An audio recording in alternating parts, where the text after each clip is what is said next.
Hello, my name is Olga Novikova, and you know that the second language learning can be a hard task, hard process for many people. So in this video we are going to provide you with some tips so that the students can get much better learning process. Tip number 1, you should use close examples such as metaphors and analogies in the classroom with your students. Tip number 2, when you assign a task to your students, so please control the difficulty level of the task. Tip number 3, the variety stimulates attention, so please remember to use different strategies with your students so that those strategies can develop their brains and draw their attention.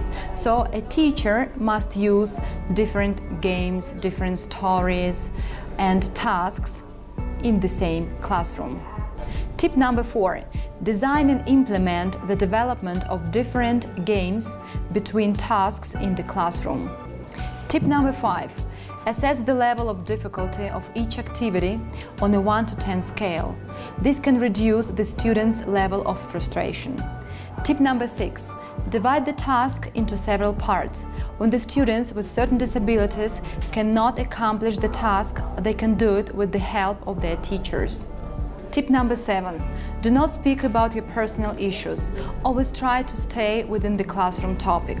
Tip number 8, work hand in hand with parents and tutors so that the student can feel total support during their learning process. Tip number 9, create and promote teamwork so that the students who like the subject can always help their students and their peers.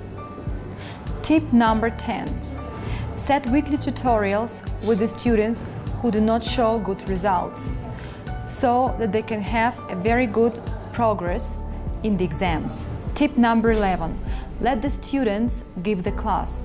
It is very important that from time to time they can also have the classroom management by means of different oral presentations. Tip number 12, ask questions and do not give the answers.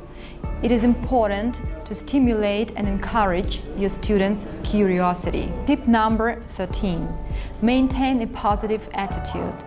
Be funny and always try to use the sense of humor in order to transmit enthusiasm and enhance motivation. Tip number 14, relate the subject with current issues. Always try to give real-life and interesting examples. Tip number 15, surprise your students and never attach to routine. Always look out for new ideas in the internet and innovate activities. I hope these tips will be very useful for your classes and you will be very good teachers. Antioquia piensa en grande.